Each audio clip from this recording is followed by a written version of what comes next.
While I was overseas on business, my wife took her kids on a Disney cruise, leaving my 8-year-old son home alone. On the 6th day, a stranger called me at midnight. He's been sitting on this bench since 4 p.m. I took the first flight home and did one thing she never saw coming. But before I begin, please like and subscribe to the channel. And we'd love to hear which part of the world are you joining us from. Let us know. Now, let's dive into today's story. The house smelled like burnt toast and coffee, and Dean Callahan considered that a good morning. It was 10 past 7 on a Tuesday in early spring. The kitchen window over the sink was open 2 inches, and the air coming through it still carried the cold edge of the night. Outside, a lawn sprinkler 2 houses down clicked in slow circles. A school bus groaned somewhere near the end of the street. Inside, the toaster popped, and Dean caught the bread with his fingertips before it could jump onto the counter. "Too dark," he said. "That's how I like it." Eli sat at the table with his knees pulled up onto the chair, one sock on, one sock missing. He was 8 years old, small for his age, with brown hair that never lay flat and a habit of chewing the inside of his cheek when he was thinking. Dean scraped the worst of the black off with a butter knife, spread peanut butter across it, and set it in front of his son. "You're missing a sock." Eli looked down. "I know where it is." "Where?" "Somewhere." Dean poured milk into a glass and set it beside the plate. He had done this exact sequence in this exact kitchen about 2,000 mornings in a row. Bread, knife, milk. The order never changed. He knew what people would say if they saw it. They would say it was a rut. Dean knew better. It wasn't a rut. It was a rope. He had been holding it since Eli was 2 years old. 6 years ago, his first wife had died in a hospital room with pale green walls, and Dean had walked out of that building carrying a toddler and a plastic bag of belongings. He had gone home. He had made breakfast the next morning because the boy needed breakfast. He had gone to work the day after that because the mortgage did not pause for grief. For 4 years it had been the two of them, a house with too many empty rooms, and a small blue notebook that Eli carried everywhere and filled with drawings that were mostly stick figures standing near water. Then Camille came. Dean had met her at a fundraiser he hadn't wanted to attend. She had a laugh that turned heads and a way of listening that made a man feel like the only person in the room. She had 2 children from a previous marriage, so she understood, she said. She understood what it was like to raise kids while the world kept asking you for more. The first year had been good. Dean would swear to that under oath. She came to Eli's spelling bee. She sat on the floor with him and helped him cut shapes out of construction paper. She called him my little man, and Eli, 6 years old and starving for a mother, had glowed like someone had turned a lamp on inside him. Dean married her 14 months later in a small ceremony at a winery outside town. Eli wore a clip-on tie and held the rings in a shoebox because he'd been afraid of dropping them. That was 2 years ago. Now Camille came down the stairs in a robe, phone in her hand, and she stopped at the edge of the kitchen the way a person stops at the edge of someone else's conversation. "Morning," Dean said. She poured coffee. She did not look at Eli. "Jordan needs $40 for the field trip. I'll leave it on the counter. Ruby needs a costume for the spring thing." "Okay." Camille sipped. Her eyes moved to the table. "Is that his breakfast?" Dean glanced at the toast. "It is. You always give him bread. He likes bread. My kids eat eggs." She said it lightly. She always said these things lightly. That was the trick of it. Every complaint came wrapped in a joke, so if you pushed back, you were the one with the problem. Dean cracked 2 eggs into a pan without a word. He scrambled them, slid half onto a plate for Eli, and left the rest in the skillet. Camille watched him. "You didn't ask if I wanted any. I made extra." "That's not the same thing." Eli ate his eggs with his head down. Dean had started keeping a list. Not on paper. In his head. He wasn't a suspicious man by nature. He worked in industrial logistics. He moved parts and machines across oceans for a living, and his whole professional life was built on the idea that if you gave people clear instructions, they would follow them. He believed in good faith. He believed most people were tired rather than cruel. But the list kept growing. 2 months earlier, he had bought Eli a bicycle. Nothing fancy. A blue frame, silver handlebars, a bell that Eli rang for 20 minutes straight in the driveway. That night, Camille had stood in the doorway of their bedroom with her arms folded. So we're just buying things now. He outgrew the old one. Jordan's had the same bike for 3 years. Then let's get Jordan a bike. That's not the point, Dean. He had asked her what the point was. She hadn't answered. She had gone to bed and given him 3 days of short answers.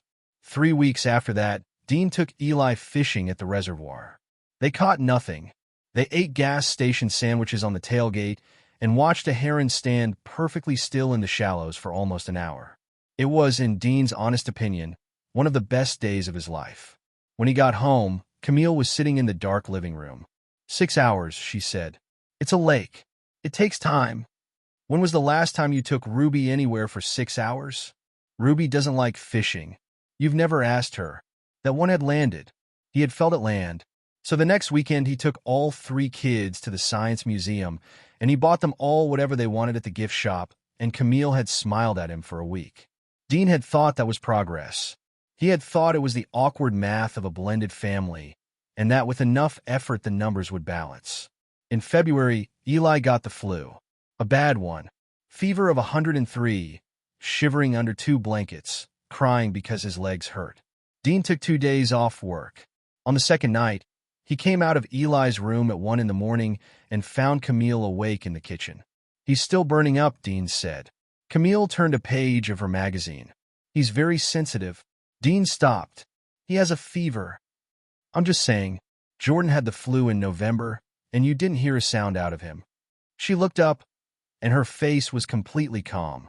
Some kids learn to handle things. Some kids learn that crying gets attention.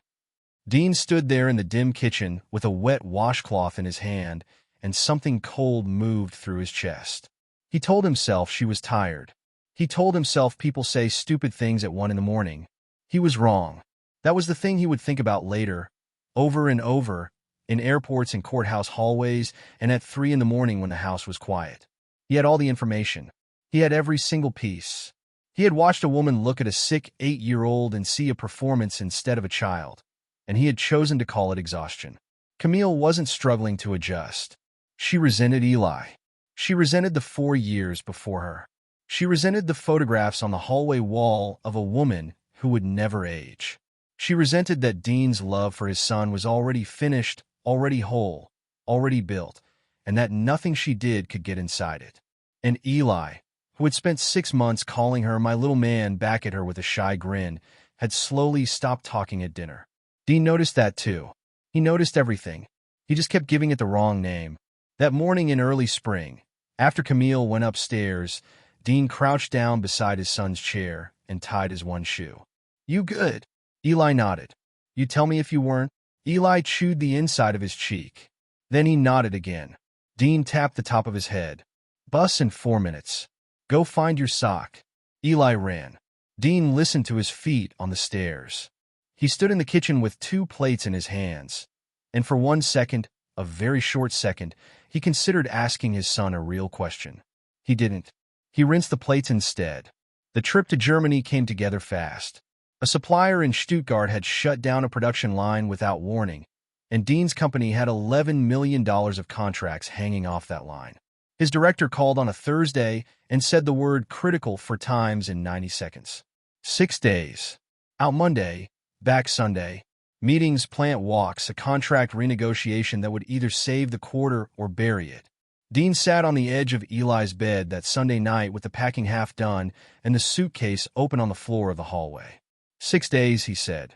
Eli was under the covers with a blue notebook on his chest. That's a lot. It's 6 sleeps. That's all it is. You've done 6 sleeps before. When? Summer camp.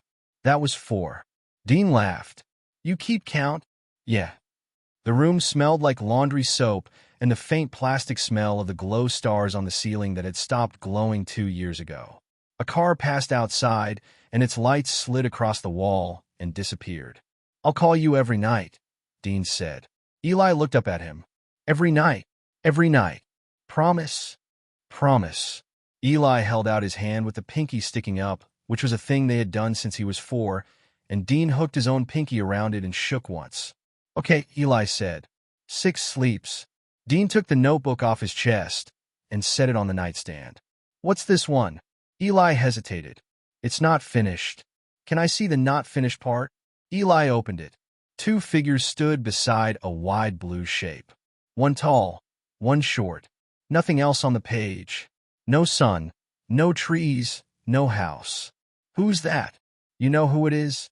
Dean smiled. It's good. It's not done. What's missing? Eli shrugged and closed the book. Dean turned off the lamp and stood in the doorway a moment longer than he needed to. 2 days before that, at the dinner table, Camille had mentioned the cruise. She'd said it the way people say things they've already decided. Fork in hand, eyes on her plate, tone breezy. So I booked a Disney cruise for me and the kids. It leaves Wednesday. Dean had put down his glass. Wednesday. 4 nights. It was a deal. I've been telling you for months that Ruby wants to go. I leave Monday. I know when you leave. The dining room had gone quiet. Jordan, 13, kept eating with his headphones half in. Ruby, 10, looked between her mother and Dean with the particular alertness of a kid who has learned to read weather. Eli sat at the end of the table and stopped chewing. Dean kept his voice level. What about Eli? Camille lifted a shoulder. He can stay home. He's 8. He'll be fine for a few days. Kids are more capable than you think. That isn't a thing that happens, Camille. An 8-year-old does not stay home alone for 4 nights. You act like I'm sending him into the woods. I'm going to move my flight. That was when her face changed. Dean would remember it later with unusual clarity, because it was the first time he saw the real shape of the thing underneath. Of course you are, she said. What does that mean? It means you always choose him. Her voice stayed quiet. That was somehow worse. Every single time. Every birthday. Every weekend. Every dollar. There's you and him. And then there's the rest of us out here, standing around. Dean stared at her across the table. His son was 4 feet away. He's my son. And I'm your wife. Nobody spoke. The refrigerator hummed. Ruby carefully set down her fork. Dean said, Eli, go get your reading log. I want to see it. Eli slid off his chair and left the room fast. When he was gone, Dean leaned forward. You don't say that in front of him. I didn't say anything. You said enough. Camille rubbed her forehead like he was giving her a headache. Fine. Fine. My sister will stay with him. Renata. She's 10 minutes away. She's got nothing going on. She loves kids. Happy. Is that a real plan or a thing you're saying to end this conversation? Wow. I'm asking. It's a real plan, Dean. She picked up her wine. I'll call her tomorrow. He should have asked for the phone. He should have asked her to call Renata right there at the table on speaker, and he should have talked to the woman himself and gotten the days confirmed in writing. He didn't. Because you do not audit your wife. Because a marriage that requires receipts is already over, and Dean was not ready to know that yet. So he nodded. He said, Thank you. He carried the plates to the sink and washed them, and he went upstairs and checked his son's reading log and told him it looked great. On Monday morning, Dean rolled his suitcase to the front door at 5:20 in the morning.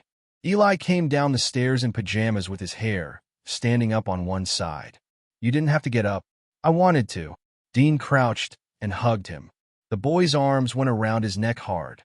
6 sleeps, Dean said. 6 sleeps. Aunt Renata's going to stay with you starting Wednesday.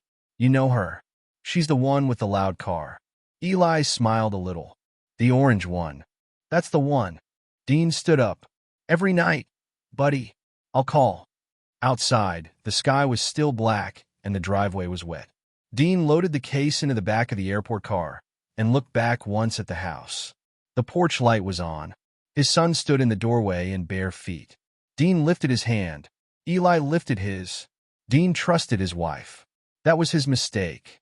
Stuttgart was gray and efficient and smelled like rain on concrete. Dean checked into a hotel with a lobby full of hard surfaces and went straight to a conference room where 9 people were already arguing. The supplier's line had gone down because of a bearing failure in a press that was older than Dean. The German plant manager wanted 11 weeks. Dean's company had 4. He was good at this. He was calm in rooms where other people got loud. He had a way of laying facts on a table one at a time, in order, until the conclusion became so obvious that arguing looked foolish. He would need that skill again soon. He didn't know it yet. The first night, He called home at 9 in the evening, which was 3 in the afternoon in North Carolina. Camille answered on the fifth ring. "Hey," Dean said. "Made it. Hotel's fine. How's everybody?" "Fine. Can I talk to him?" "He's asleep." Dean looked at the clock on the hotel desk. It's 3 in the afternoon. He fell asleep on the couch. He's been up since 6. Dean sat down on the end of the bed. Outside the window, a tram slid past, packed with people. "Wake him up." I told him I'd call. "I'm not waking a sleeping kid, Dean." "Camille. He's exhausted." "I'll tell him you called." The line clicked. Dean sat with the phone in his hand and told himself that was a normal thing. Kids fall asleep. He typed a text instead. "Good night, buddy. Sleep one down. 5 to go." He watched the message sit there without a reply for 20 minutes, and then he went down to the hotel restaurant and ate a meal he didn't taste. The second night, the same. He's in the bath. "I'll wait. It's a long bath." "Camille, I'll wait on the phone." "I don't care." A pause. Voices somewhere behind her. Then, "Now's not a good time. We're all really tired. Is Renata there?" "She came by." "Is she staying?" "We'll figure it out. I have to go." Dean stood at the window of his hotel room for a long time after that. Down on the street, a man in a yellow jacket was hosing off the sidewalk in front of a bakery. It was 10 at night, and he was cleaning the sidewalk, and Dean watched him do it and felt something crawling at the base of his skull that he could not name yet. He opened his laptop. He checked the shared family calendar. The cruise was still there, in Camille's blue-color block, Wednesday to Sunday. He typed a message to Renata. He didn't have her number. He had never needed it. That, right there. He wrote it down in the small notebook he carried for work, in the corner of a page under a list of part numbers.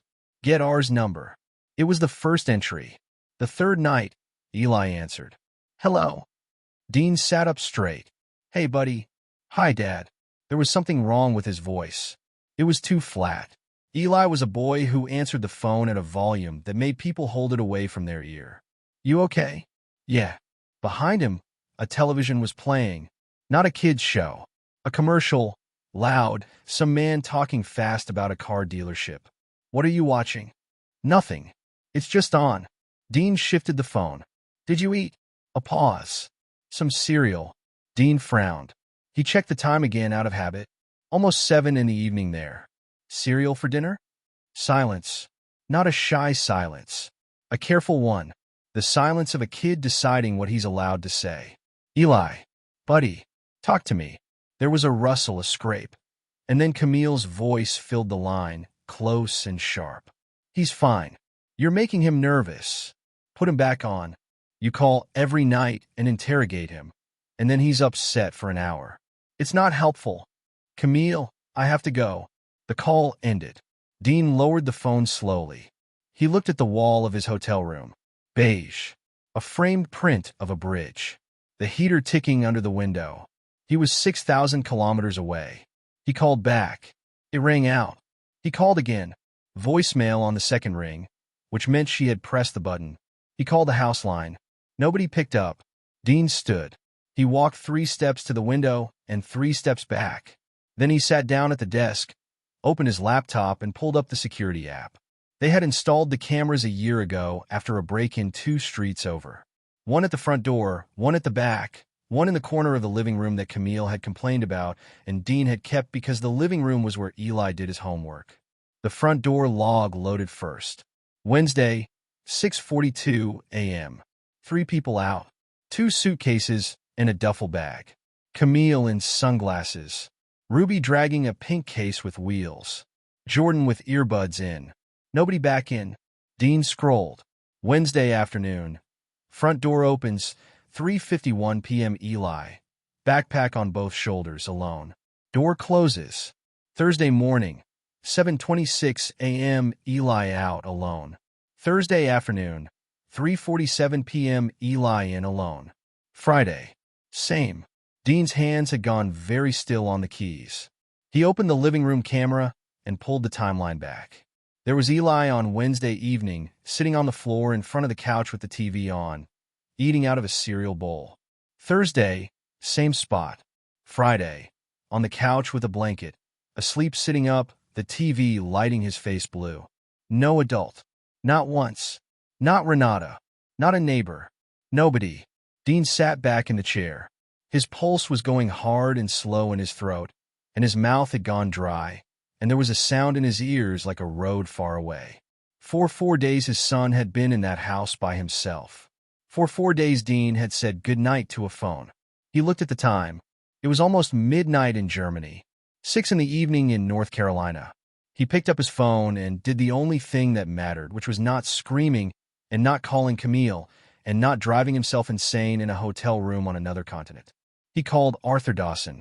Arthur lived across the street. He was 71, retired from the county highway department, and he had a habit of standing at the end of his driveway in the evening with a mug of coffee, watching the street like it was a program he enjoyed. He and Dean had a relationship built entirely on nods, borrowed tools, and one long conversation about gutters.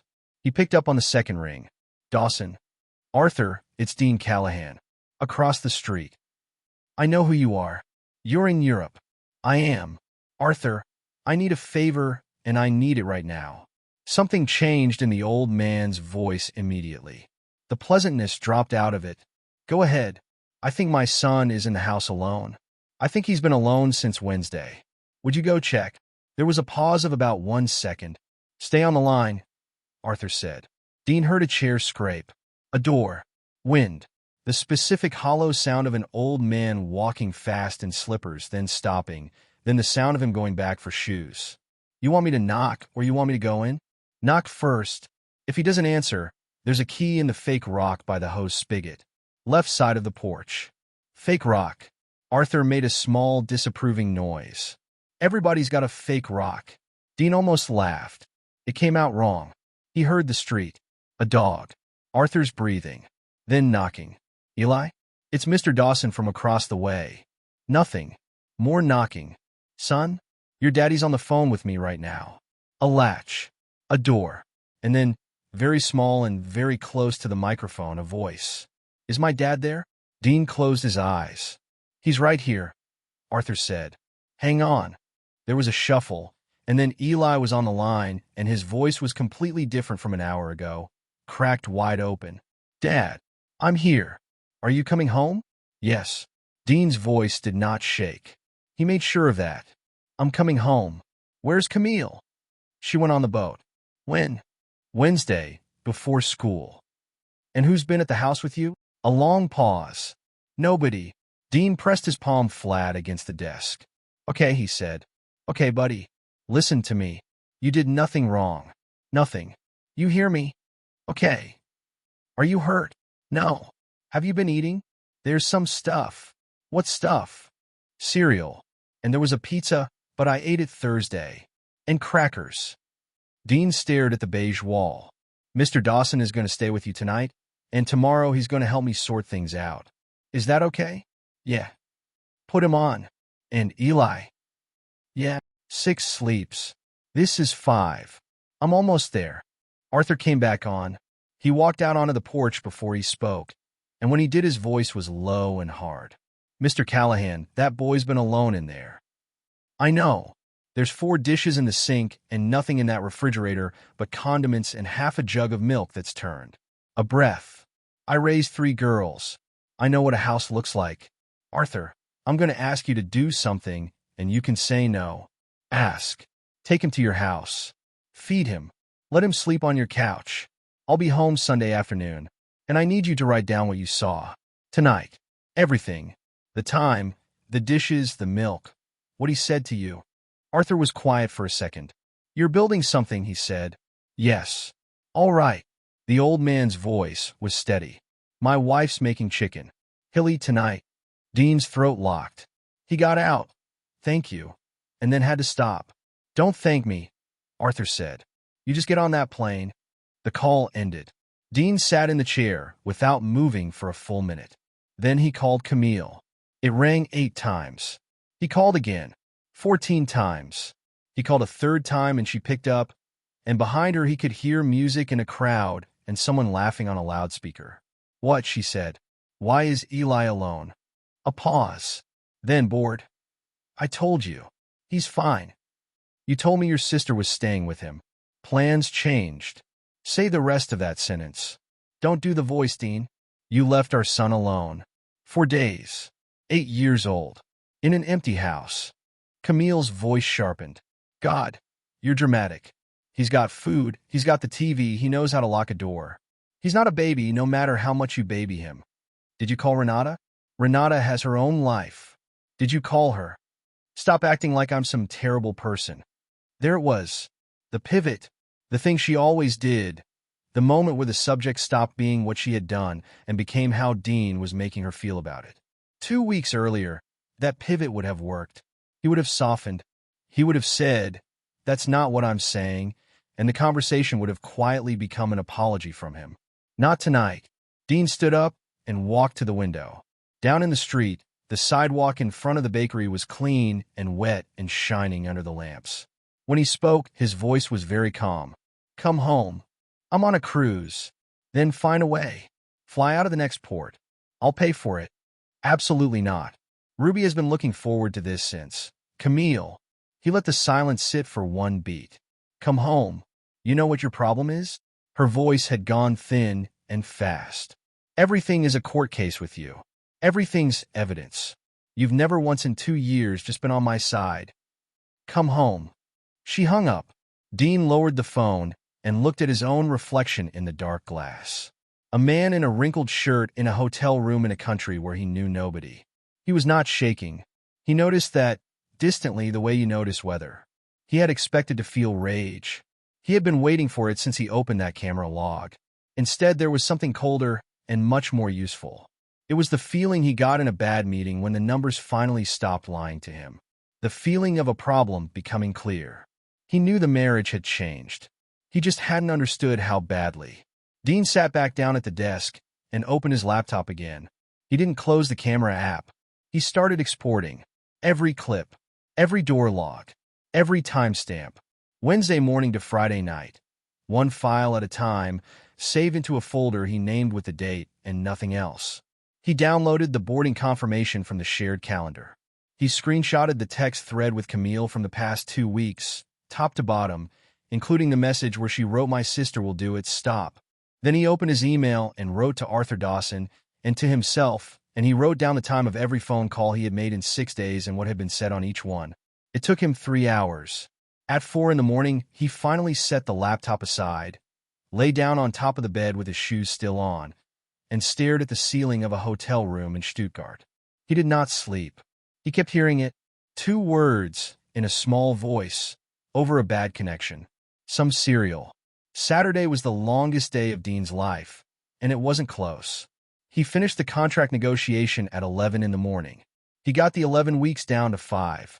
2 people shook his hand, and one of them said something admiring in German that the translator softened into, "He is very patient." Dean thanked them and walked out of the building and did not remember a single word of it afterward. His flight was Sunday at 7 in the morning. He had tried everything to move it.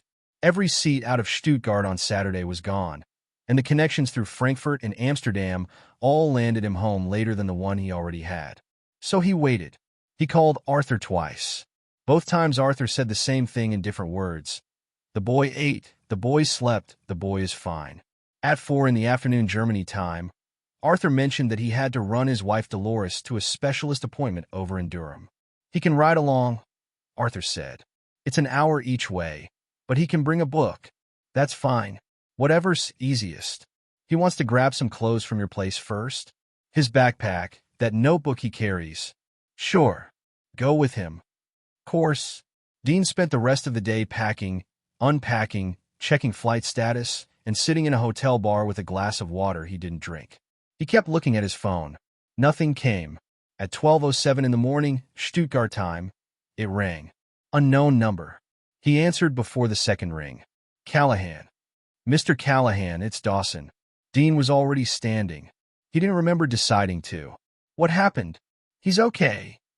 Arthur said it fast, first thing, the way a man says it when he knows exactly what the person on the other end is imagining. Hear me. He's okay. He's sitting right here in my truck, eating a sandwich. Where was he? Outside Lakeside Market. On the bench by the propane cage. A pause. Since about 4 this afternoon. Dean stopped breathing for a second. Say that again. 8 hours, near as I can figure.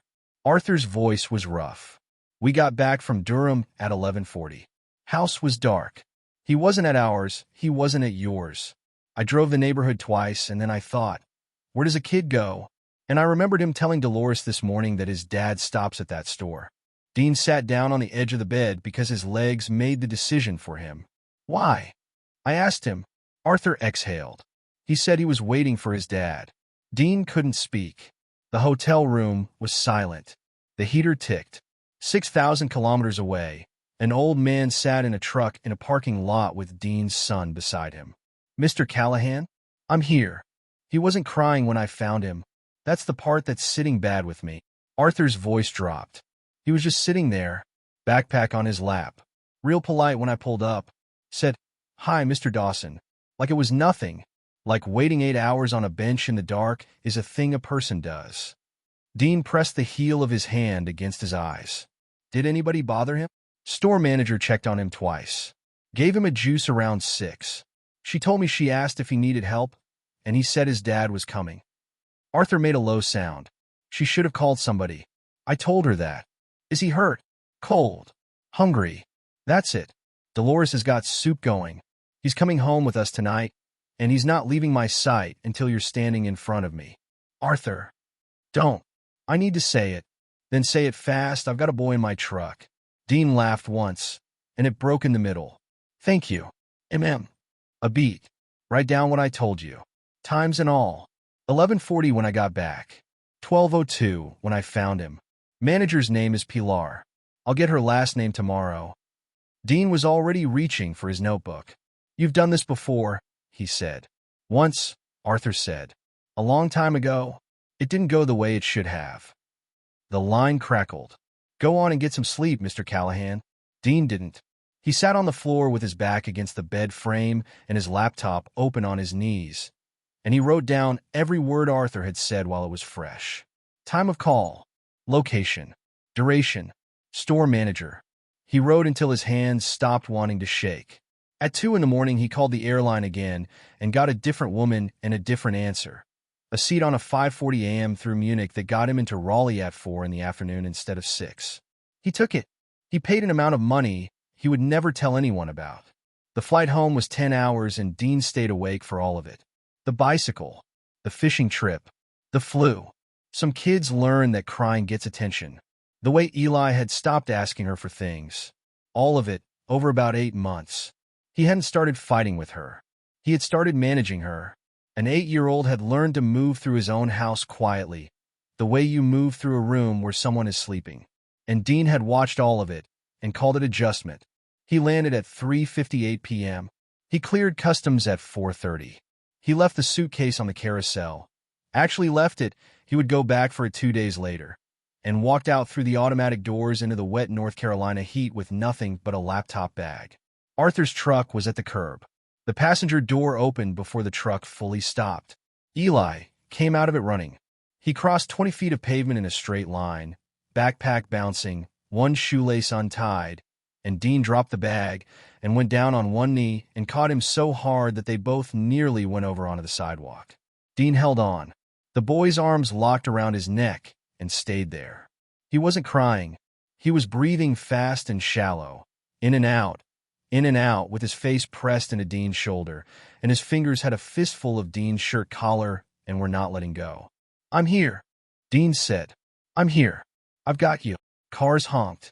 A shuttle bus hissed past. Somebody's suitcase wheel rattled by. I'm sorry, Dean said into his son's hair. I'm so sorry, buddy. Eli shook his head against him. His voice came out muffled. You came back. Dean shut his eyes. Always, he said. Every time. You hear me? Always. He held on for a long time. Long enough that Arthur got out of the truck and stood by the tailgate with his hands in his pockets, looking respectfully at the traffic. They drove to Arthur's house because Dean wanted to thank Dolores, and because he did not, in that hour, want to walk into his own. Dolores Dawson was a small woman with a helmet of white hair who hugged Dean like she'd known him 20 years and then put a plate in front of him without asking. Eli sat next to him, close, their arms touching. Every few minutes he glanced sideways, checking, and every time Dean caught it and knocked his knee against the boy's knee, and Eli would look back down at his plate. They went home at 7. The house was exactly as it always was. Same porch light, same crooked welcome mat, same faint smell of the lemon cleaner Camille bought. It felt like walking into a stranger's kitchen. Dean opened the refrigerator. Condiments. A carton of eggs with 2 eggs in it. A jug of milk gone thick. Half a bag of shredded cheese. On the middle shelf, a plastic container of pasta with a note on the lid in Camille's handwriting. Wed dinner. 1 container. 1 note. For 4 days. Dean closed the door and stood with his hand on it. I ate all the crackers, Eli said behind him. I'm sorry. Dean turned around. His son was standing in the middle of the kitchen with his backpack still on. You're apologizing, Dean said slowly, for eating. Eli shrugged. Dean crouched down.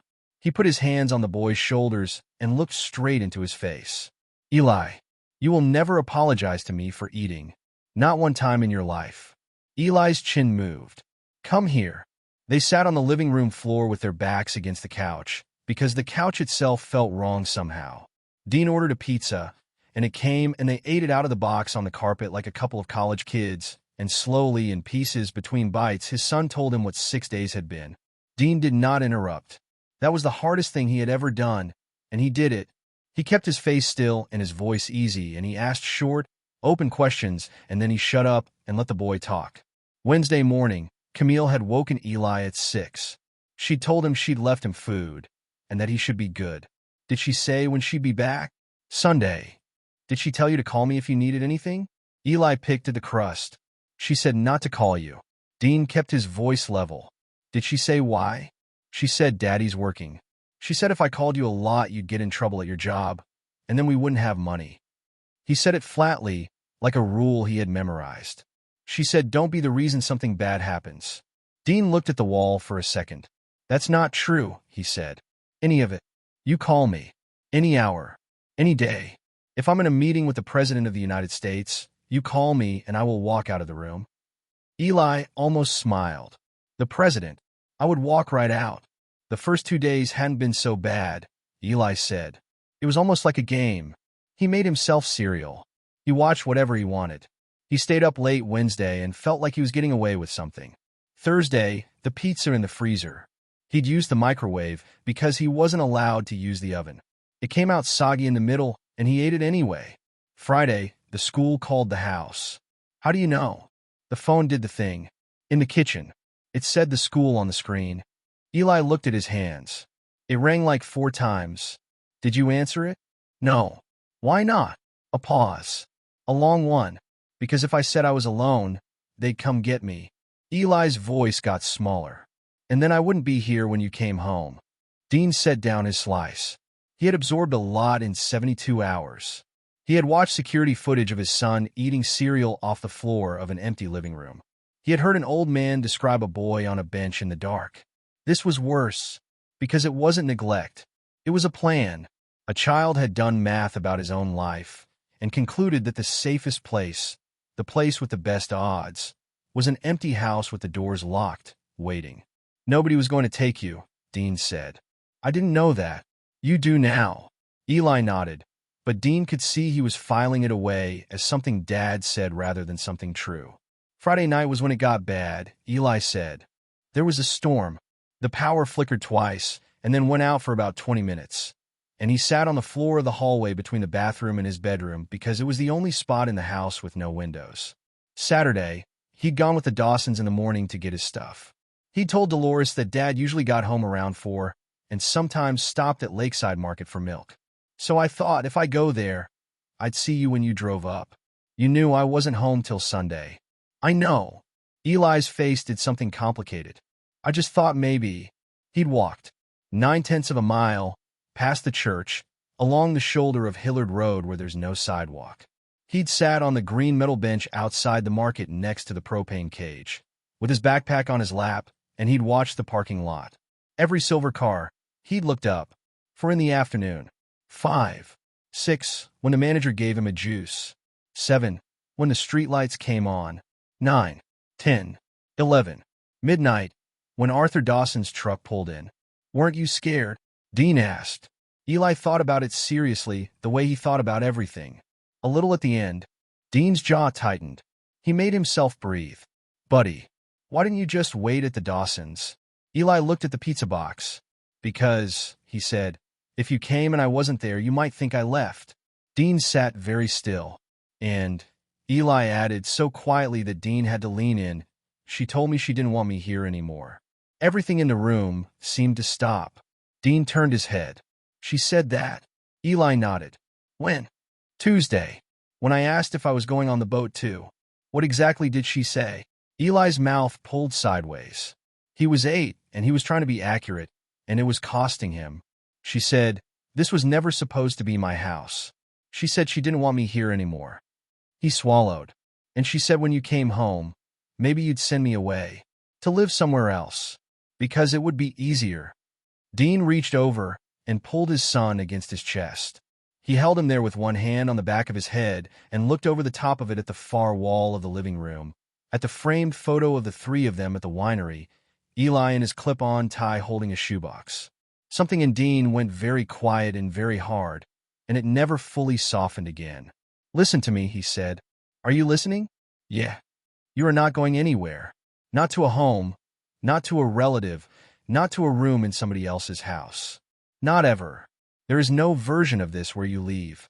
He pulled back so the boy could see his face. This is your house. It was your house before she came, and it's your house now. Do you understand me? Eli's eyes were wet, and he was fighting it. Say it back. It's my house. Again. It's my house. Good. Dean wiped the boy's cheek with his thumb. Once, casually, like it was nothing, because he knew Eli would hate a big deal being made. Now finish your pizza. You've got 2 slices and I'm not throwing them out. Eli woke up at 4 in the morning, and Dean heard him. The floor outside the master bedroom had a board that complained, and it complained. Dean opened his eyes and saw the shape of his son standing in the doorway. Come on, Dean said and lifted the covers. Eli climbed in without a word. He hadn't done that since he was 5. At 7, he said his stomach hurt. He said it the way he said everything now, sideways, like he was reporting weather in another state. Dean put a hand on his forehead. No fever. He pressed gently on the boy's belly and asked where, and Eli pointed vaguely at the middle. Dean called the pediatrician's office at 8 and had an appointment at 10. Dr. Ilona Brandt had been Eli's doctor since he was 3. She was in her 60s, tall, blunt, with reading glasses on a chain and a stethoscope she warmed in her hand before using. She weighed Eli first. Dean watched the number and felt his stomach drop. He knew that number. He knew it because he'd been at the January visit, and he'd made a joke about it. 4.5 pounds. Dr. Brandt didn't react. She wrote it down. She checked Eli's eyes, his throat, the skin on the back of his hand, pinching it lightly and watching how it settled. Eli, how much water have you been drinking? Eli considered. Some like a glass a day. Maybe. Any juice, milk? There was a juice on Saturday. She nodded, unbothered, and made a note. What kind of stuff? Eli looked at Dean. You can say, Dean said. Just stuff. Dr. Brandt straightened up. All right, Mr. Callahan, I want a word. Eli, there's a fish tank in the hall, and I need you to tell me if the orange one is still alive because I have a bet with the front desk. Eli slid off the table and went. The door closed. Dr. Brandt took off her glasses. He's dehydrated. Mild to moderate. He's dropped 4.5 pounds in 7 weeks, which on a child his size is significant. There's no injury. His stomach pain is almost certainly stress. She looked at him steadily. What happened? Dean told her. He told it flat and in order, the way he'd tell a board of directors. 6 days. Germany. The cruise. The security footage. The neighbor. The bench outside Lakeside Market from 4 in the afternoon until midnight. Dr. Brandt did not interrupt either. When he finished, she was quiet for a moment. Is she in the home now? She gets back Tuesday. Are you planning for her to be? No. She nodded once. Good. Then she sat down at the computer and started typing, and she kept typing for a long time. I'm documenting all of this, she said, without looking up. Weight loss, hydration status, the history as you've reported it, and Eli's own account. If anyone ever asks whether this was noted at the time, it was noted at the time. She glanced over the top of the monitor. I'm also giving you 2 referrals for child counseling. Not a suggestion. Take the appointment. I will. He's not going to fall apart on you, Mr. Callahan. That's not how this looks in an 8-year-old. He's going to be polite and helpful and easy, and that's the part one wants somebody trained watching. Dean stared at her. Explain that.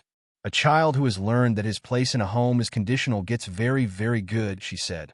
That's what you're looking at. He'll do his homework without being asked. He'll never complain. He'll thank you for things nobody thanks a parent for. She took her glasses off the chain and put them back on. Get him to someone who can tell him that he doesn't have to earn a seat at your table. Dean's throat worked. Okay, he said. The bruise came 2 days later. It was Tuesday morning, the day Camille was due back, and Dean was helping Eli find a clean shirt because the laundry had gone entirely to hell. Eli pulled off the shirt he'd slept in.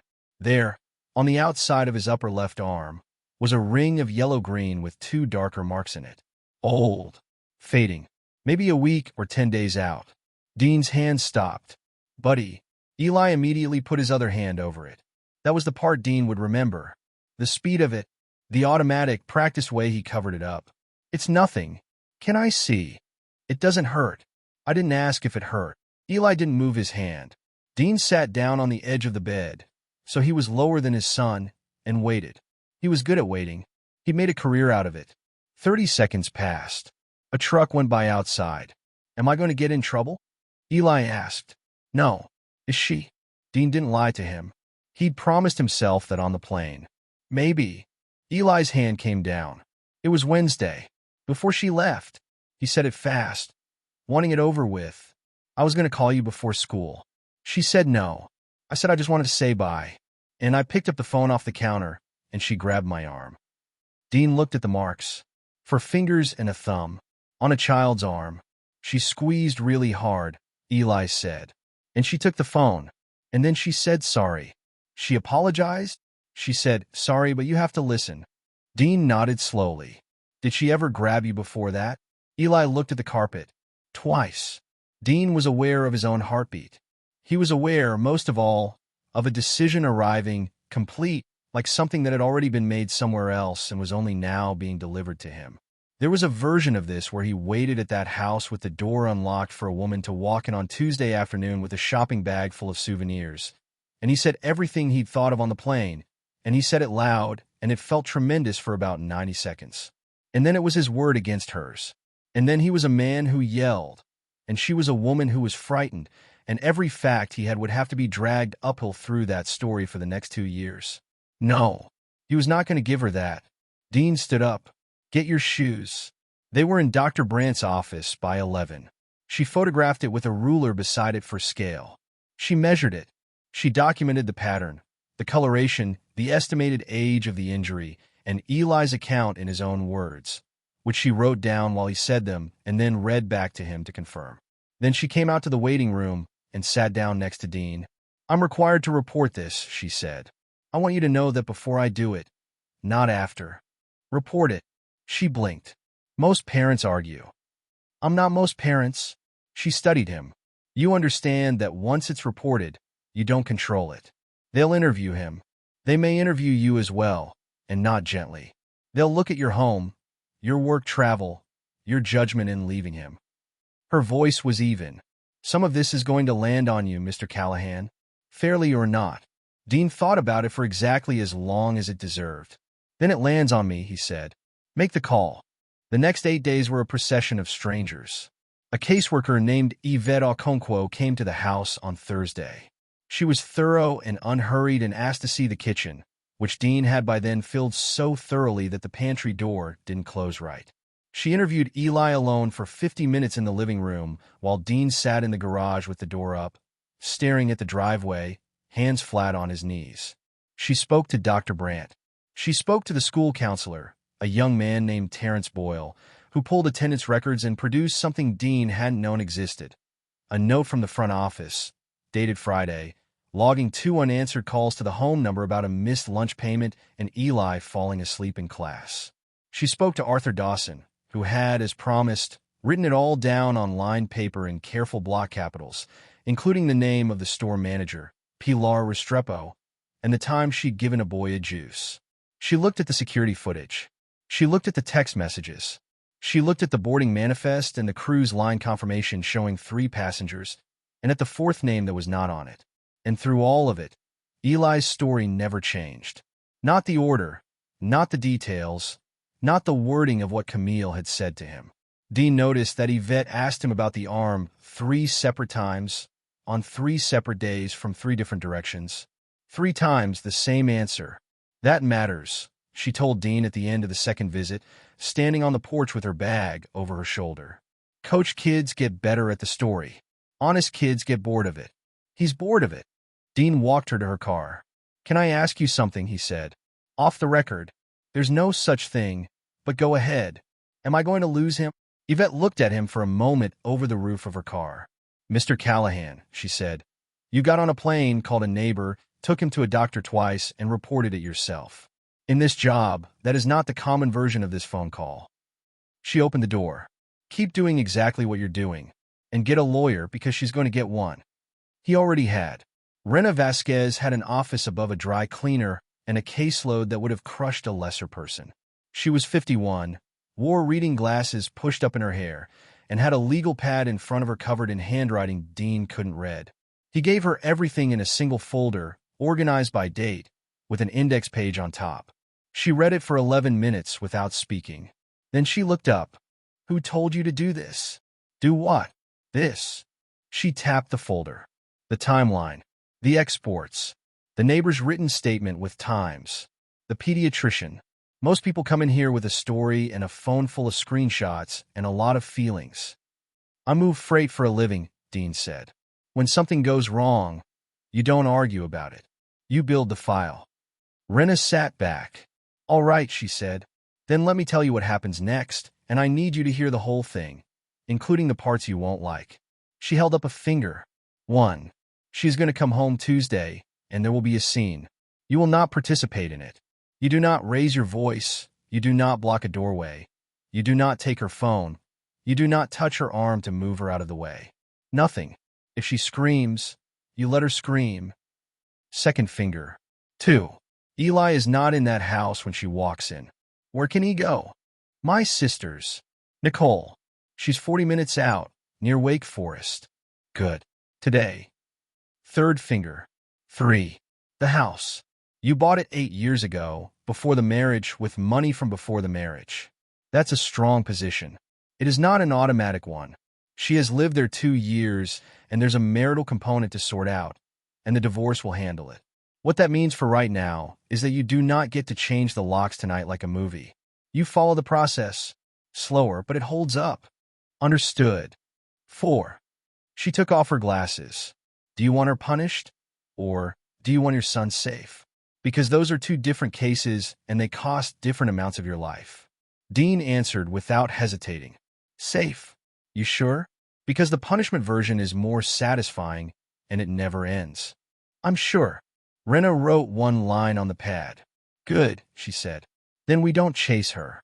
We just stop protecting her from herself, which, from what I'm reading here, is a full-time job you've been doing for 2 years. Nicole Callahan showed up Monday night with a duffel bag and no questions. She was 4 years older than Dean, a school nurse, divorced, blunt in the way that runs in families. She hugged Eli, looked at his arm, said nothing about it, and then went out to the driveway and stood beside her brother.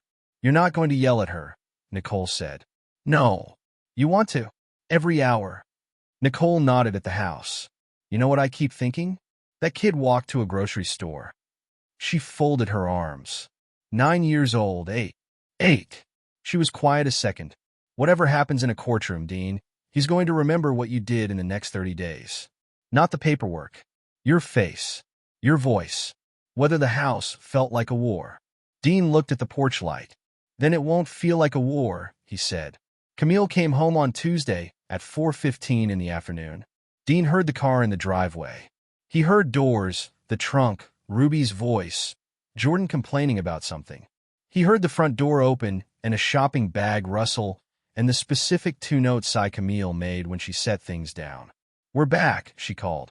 Dean was sitting at the dining table. In front of him, a closed folder, a glass of water, and his phone face down. The house was clean, very clean. He had spent Monday night doing it because he needed something to do with his hands. Camille came through into the dining room with sunglasses pushed up on her head and a tan across her nose. She was carrying a paper bag with a cartoon mouse on it. She stopped. She'd braced for anger. Dean could see it. She had the shape of an argument already loaded, the eye roll ready, the here-we-go half-smile. What she hadn't braced for was the quiet. Jordan and Ruby had gone straight upstairs. The television was off. The house had that specific stillness of a place where something has been removed. "Where's Eli?" she said. Dean looked at her. "Somewhere safe." Camille's smile flickered. "What does that mean?" "It means he's not staying here with you." She set the bag down on the table. Slowly. "Okay," she said in the tone of someone humoring a child. "You're upset. I get it. I should have called more. But you don't get to just take him somewhere without telling me." "You're right that I'm his parent and you're not," Dean said. "That's the only part of this you got right." Her face changed then, all at once, the warmth draining out of it like water out of a sink. "You can't keep him from me. You're right. A court will decide what happens next." The room went absolutely still. "A court," she repeated. "Yes. You called the authorities." "I did." She laughed once, high and disbelieving. "Are you insane? Over a vacation?" He was home for 4 days with food and a locked door. Dean, kids and half the world. He lost 4.5 pounds. He's a picky eater. He sat outside Lakeside Market from 4 in the afternoon until midnight, Dean said, waiting for me. That stopped her. For a second, something moved behind her eyes that might have been the first real understanding of the size of this. Then she found her footing again, and her voice went sharp and wet at the same time. "So you destroyed our marriage over this." Dean stood up. He didn't come around the table. He didn't raise his voice.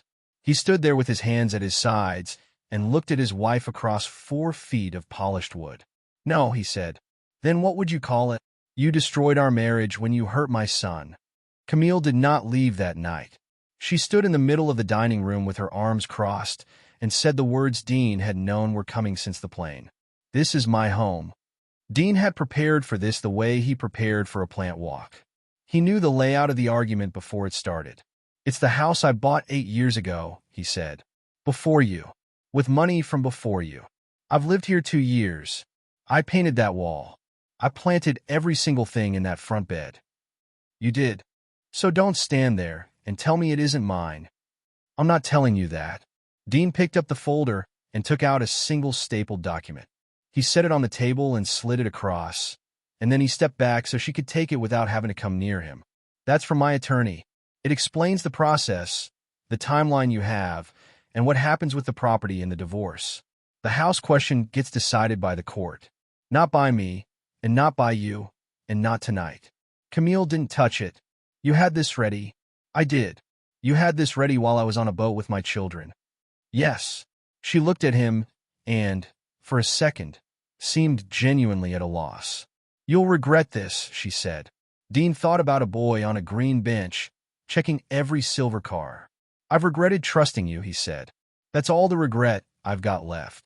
She screamed at him for a while after that. He let her. He stood there and let it happen, and he did not answer. And at some point he became aware that Jordan was standing halfway down the stairs and that Ruby was behind him with her hand on the banister. That was the only moment Dean's control nearly went. Not because of anything Camille said, because those 2 kids had learned to sit on a staircase and wait for a storm to finish, and no part of that was their fault. "Jordan," Dean said, and his voice was mild. "Ruby, go on back up. Nobody's in trouble. This is between grown-ups." They went. Camille turned on him. "Don't you talk to my children. I've talked to them every day for 2 years. That's over." "I know," Dean said. "I'm sorry about that. I mean it." And he did. That was the part nobody would understand later, including Camille. He had liked those kids. Ruby did impressions of her teachers that were genuinely funny. Jordan had taught himself bass guitar off the internet and got good at it in a way that took real discipline. They hadn't done anything, but Dean had exactly one job in this life, and it was not to be fair to everybody. It was to be immovable about one thing. Camille packed over the next several days. Dean stayed at Nicole's during most of it, which Rena had advised, and came by twice with his sister in the car both times. The house emptied unevenly. The blue vase went. The good pans went. The framed photograph from the winery stayed on the wall, and Dean noticed on the last day that the glass had a crack in it that hadn't been there before. The final afternoon, she loaded the last box in her trunk and stopped at the front walk. The gardenia she'd planted was blooming. The smell of it was everywhere, heavy and sweet in the heat. "You think Eli will thank you?" she said. Dean stood on the porch. "I don't need him to thank me." He opened the door. "I need him to feel safe." Camille got in her car and drove away, and Dean went back inside and stood in the empty living room and listened to a house that had never in 2 years been that quiet. He filed for divorce 11 days later. Camille came out swinging. Her filing described a cold and controlling husband who had shut her out of his life, prioritized his son to the point of cruelty, and manufactured a child welfare complaint as a weapon in a divorce he had already decided on. It said she had been emotionally abandoned. It asked for the house, spousal support at a number that made Rena raise her eyebrows, and a division of assets that assumed facts nobody had established. "This is a big ask," Rena said, sliding it across her desk. "Big asks are usually a bet that you'll pay to make it go away quietly. She thinks I'll settle to keep it out of the record. She thinks you'll settle to keep your son out of a courtroom, which is a smarter bet than it sounds." She looked at him. "So, will you?" Dean sat with it for a moment. He thought about what quiet would cost. Not money. He could survive money. Quiet meant a version of the story where nothing happened, where 6 days were a misunderstanding, where a bruise had a reasonable explanation, and a bench outside a grocery store was just a kid being a kid. Quiet meant that when Eli was 25 and asked what really happened, there would be no answer on paper. "No," he said. The case took 9 months. It was nothing like television. There was no single dramatic hearing where a lie collapsed. It was mediation sessions in a beige room with bad chairs. It was disclosure requests. It was Rena and Camille's attorney trading letters about bank statements. It was Dean taking a Tuesday off work to sit for 4 hours and answer questions about his travel schedule and his parenting, and twice, in a tone he did not enjoy, about whether he had ever been physically intimidating in the home. He answered everything, flatly, without defending himself past the facts. And the file did the work. The dated text messages, where Camille had written that her sister would handle it. And then, for days later, that Dean was being dramatic. Renata Mercer's own statement, which was short and devastating. She had never been asked.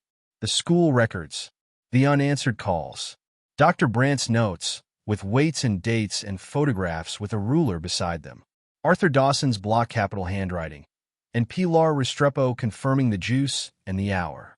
The cruise manifest with 3 names. The security exports, time-stamped, showing an 8-year-old letting himself into an empty house 4 afternoons in a row. Camille's story required all of that to be either wrong or coordinated. And it wasn't. It was just a set of ordinary records made by people who had no reason to lie, all pointing at the same 6 days. The evidence didn't make Dean win everything. Real divorces don't work that way. The court divided the marital assets according to the law. The portion of the house's value that had grown during the marriage was accounted for, and Dean wrote a check that hurt. He paid support for a defined period, in an amount set by a formula, and he paid it on time every month without a word of complaint, because Rena had told him early on that the fastest way to look like the villain was to be late on a payment. He kept the house. He sold it anyway, 8 months later, but that was his choice. Camille did not get the lifestyle she had expected. She had counted on a quiet, generous, embarrassed man who would open his hands to make the noise stop. That man had existed once. He had gotten on a plane in Stuttgart, and he had not come back. The hardest part for her, in the end, wasn't the money. Dean understood that during the last mediation session, in a beige room with a water pitcher sweating on the table, Camille had run out of positions to argue. Her attorney had gone quiet, and she leaned forward and asked for the thing she actually wanted, which had nothing to do with any of it. "I want an apology," she said, "for how you treated me, for making me feel like a guest in my own home." "No," Dean said. "That's it? Just no. Just no." Her jaw tightened. "Then say I was a good stepmother. You know I was at the start. You know I tried. Say that one thing, and I'll sign whatever you want." Rena started to speak. Dean lifted 2 fingers off the table, and she stopped. No, he said again. Camille stared at him. Something in her face was coming apart, slowly, and it wasn't grief. It was the specific disbelief of a person discovering that a lever she has pulled her whole life has come off in her hand. Do you hate me? She asked. Dean looked at her for several seconds. He thought about the fundraiser where they met, about the spelling bee, about the way Eli had glowed for a while there, 6 years old, when a woman he barely knew called him her little man. No, he said. She blinked. That surprised her more than anything else had. I don't hate you, Dean said. Hating you would take time I'd rather spend on him. Then, but I don't trust you, and I won't ever again. And I will never allow you around my son, except under whatever protections a court requires, for as long as it's up to me. He picked up his pen. That's not anger, Camille. That's just where the line is now. She had nothing left to say. She had spent 2 years steering a man by his guilt, and there wasn't any guilt left to grab. The custody evaluation came back in the fall. The evaluator recommended that Eli remain primarily with his father. Camille's contact was restricted while the court reviewed the circumstances, and any expansion beyond that was made conditional on requirements she would have to meet and document. Dean did not interfere with any of it. He didn't coach Eli. He didn't sit him down before interviews. He never once said a bad word about Camille where his son could hear it, and the effort that took some nights was enormous. The morning before Eli met the evaluator, they sat in the car outside a low brick building. Eli's hands were flat on his knees. What do I say? Tell the truth, Dean said. That's all you have to do. If you don't remember something, say you don't remember. If you like something about her, say that too. Even if it makes her look good, especially then. Eli looked over at him. Why? Because true things hold, Dean said. Everything else falls apart the second somebody leans on it. Eli nodded and got out of the car. He told the truth. All of it, in order, the same as he'd told it every time. The divorce was finalized in March. Camille lost the marriage she had believed was permanent, and the financial future she had assumed was hers. Not because Dean had destroyed it, because her own decisions had consequences, and for the first time in her life, somebody had simply declined to absorb them for her. A year after the cruise, Dean and Eli lived in a smaller house near the lake. 2 bedrooms, a porch that needed painting, a kitchen half the size of the old one. Dean had taken a role with less travel and a smaller title, and he had never in his life cared less about a title. Eli was better. Not fixed, better. He still saw Ms. Okoro on Thursdays and came out of those sessions tired and hungry. He still got quiet when a suitcase came out of the closet. When Dean had to travel, and sometimes he still did, Eli stayed with Nicole, and they video called every single night at 8. No exceptions, no meetings, no excuses. Twice Dean had walked out of a conference room mid-sentence to take it. The apologizing had mostly stopped. That was the thing Dean tracked most closely. There had been a stretch, that first winter, where Eli said sorry 6 or 7 times a day. Sorry for using the last of the milk. Sorry for leaving a light on. Sorry for being hungry at an inconvenient hour. Dean had answered every single one the same way. Nothing to be sorry for. Over and over for months, until it wore a groove. Now it came maybe once a week. On a Saturday in late spring, they sat on the grass by the water with 2 folding chairs they hadn't bothered to unfold. The lake was flat and bright. Somewhere out past the dock, a fish jumped and left rings. Eli had the blue notebook. Can I show you something? Always. He opened it and turned it around. 2 figures beside a wide blue shape. One tall, one short. Dean recognized it instantly. It was the same drawing from a year ago, the one that wasn't finished. But this time there was a house behind them. Small, square, a little crooked, with a door and 2 windows and a line of smoke coming out of a chimney the house did not actually have. Dean looked at it for a long moment. That's our house. Eli nodded. Then he said, not quite as a question, nobody leaves? Dean set the notebook down on the grass. He looked at his son, at the sunburn on the bridge of his nose, at the tooth that had come in crooked, at a kid who had once decided that the safest thing to do was sit alone on a bench for 8 hours because leaving might mean being lost. Nobody leaves you alone again, Dean said. Eli smiled. A real one, wide and unguarded, the kind he had not had in 2 years. Dean put his arm around him, and they sat there and watched the water. The divorce had cost him money he would never get back. It had cost him 2 years of believing a marriage was real. It had cost him a house and a title and the last of a certain kind of trust he doubted he would ever grow again. He had gained one thing in exchange, and he would have paid twice as much for it. His son knew something now, with the certainty that only comes from having tested it. When he called his father in the middle of the night, his father came home,